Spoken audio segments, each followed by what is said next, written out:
it with the carriage because the E's don't tighten down like the single E-wrap does.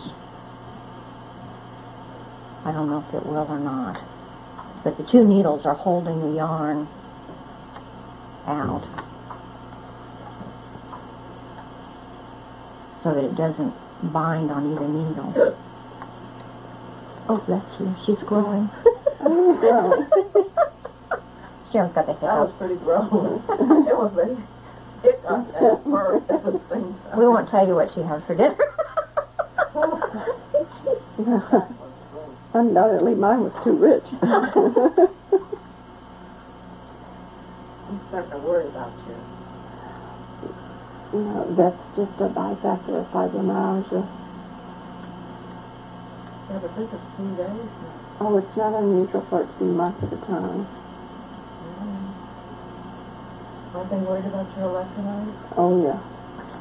I had blood tests every 3 months. And they said that now with my kidneys and that, they're going to do that test every 6 months. They shouldn't do that every other month. Oh, what do I know about this?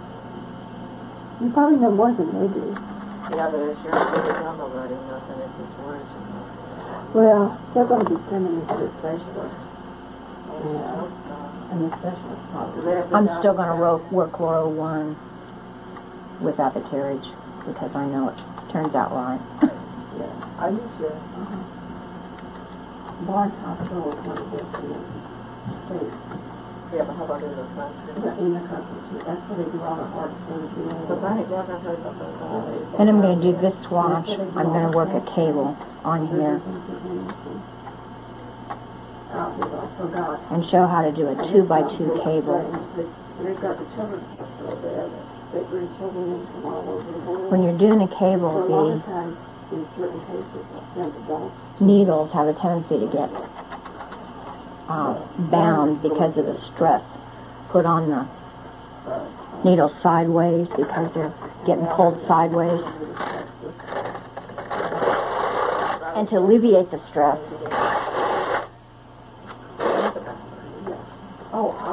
you push the needles forward so that the latches have already cleared the loop in there where it gets tight. And that helps make it work easier with the carriage. But the best way to do a cable is to knit past the cable and then unravel back. And that's what I'm going to show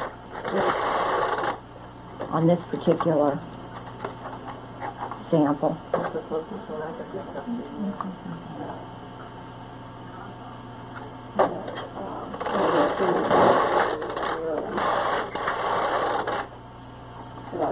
Need more weight.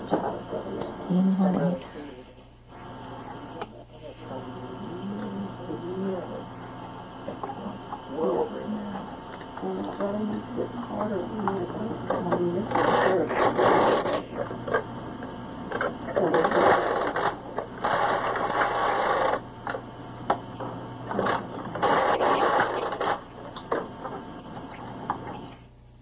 Okay. Real easy way to make a cable is to go 2 rows underneath what's on the needle. Put your tools in there and then take those stitches, take them off of the needles completely. Unravel those 2 rows. And you got to open the needle latches up.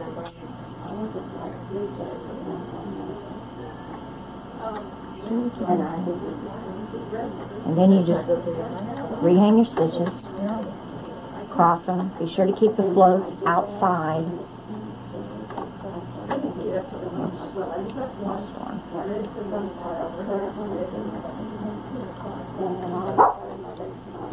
And then just work these stitches back by hand. And my arms can't go down. Of course.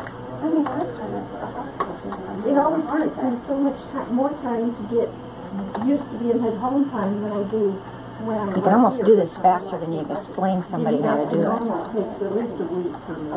And then you knit as many rows as you want between your cables plus 2.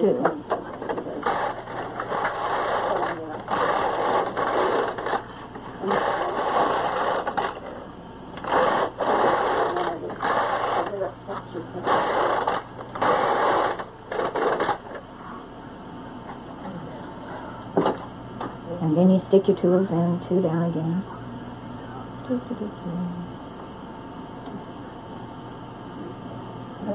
Release the 4 stitches. Open the latches up. Unravel the 2 rows. Oops, I missed. Oh, darn.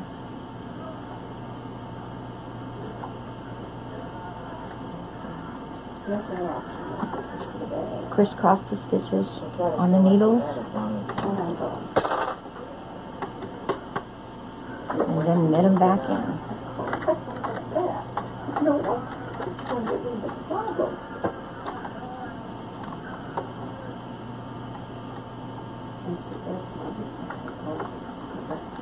And that's all there is to do in a cable.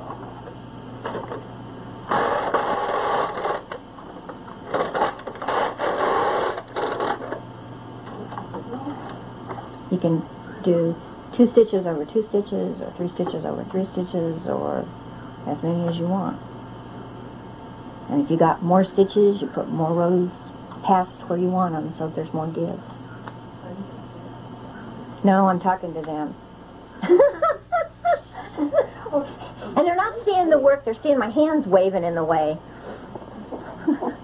Okay. Okay, here's the right side of the 2 cables that I just worked. That shows what they look like.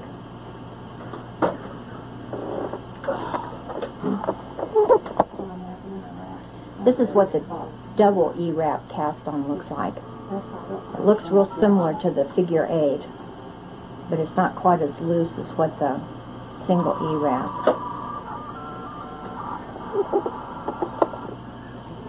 Okay, this is the way that you make a joining for the simple asking that's in the beginner book, where you're weaving the side loops together. Here we've got... Move your hands over this way just a little bit. This way? That's right. Okay. This has been bound off across the top except for the 1 stitch on the edge. The other piece is the same. Okay? What you do is put your crochet hook, or you can use a latch tool. Put it underneath this bar that's between the 2 stitches and pull, and you get a loop. And you pull, and you get another loop. Then you go to the other side.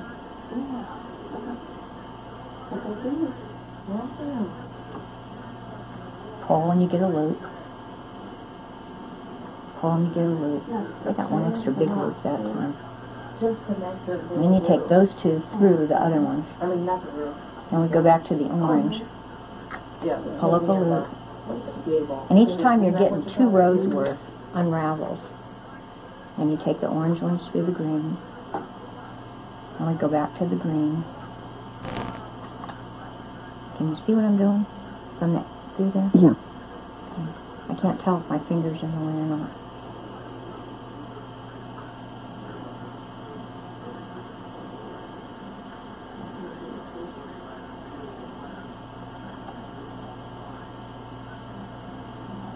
You just keep taking 2 from each side.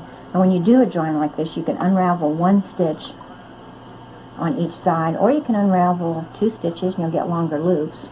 Or you can leave the second needle in non-working position and you'll get a loop and a ladder, and it'll give you an in-between length. And if you have the really long loops that have 2 stitches unraveled, you probably want to take 3 loops from each side.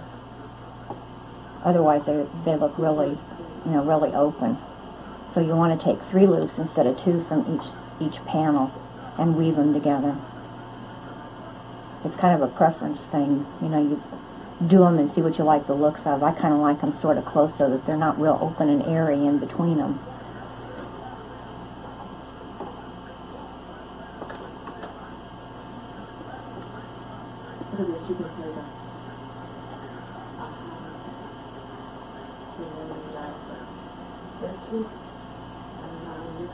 And you just keep going back getting 2 loops, pull them through the one on the hook, go to the other side, get 2 more loops, pull them through the one on the hook. You always have 2 on the hook.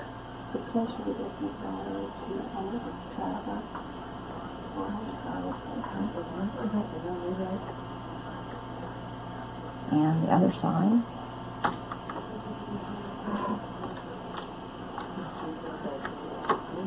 Looks pretty much the same. Actually, it looks a little bit tighter from the front.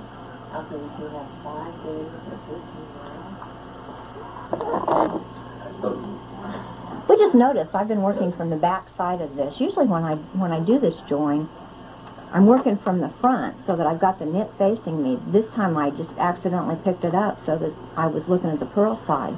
I mean, either way works. But actually, I think the join looks better on the side that you're working on. So if the knit is the right side of your fabric, you probably want to have it facing you as you're doing the join. I just sort of did this one backwards. Okay, I'm going to show you how to do a Russian join to splice 2 ends of the yarn together. What you're basically doing is taking your yarn, making a loop on each end, and you got to fasten these ends down so that they don't come apart to make those little loops. Now I'm going to show you how to do it to get the join in a specific spot in case you're working with an ombre yarn where you need the join to be in a specific place to keep the color continuity. So what I do with that is I'll take like 2 different strands of yarn. Ignore that this is 1 strand. 2 different strands of yarn, match up my color. So you lay them alongside where you want your color. We want the white to meet on these 2 different strands that are coming together. So I make I get them where I want them to be. And then I take a clip and clip them together so that they don't move. And then, when my ends are stationary where I want them to be, then I'll weave the end in. And here's my handy tip for the day, number 1, how to thread a yarn needle. Bend the yarn over the eye, pull on it, and squeeze it real tight. And it goes right into the eye. Almost every time. This isn't really a yarn needle.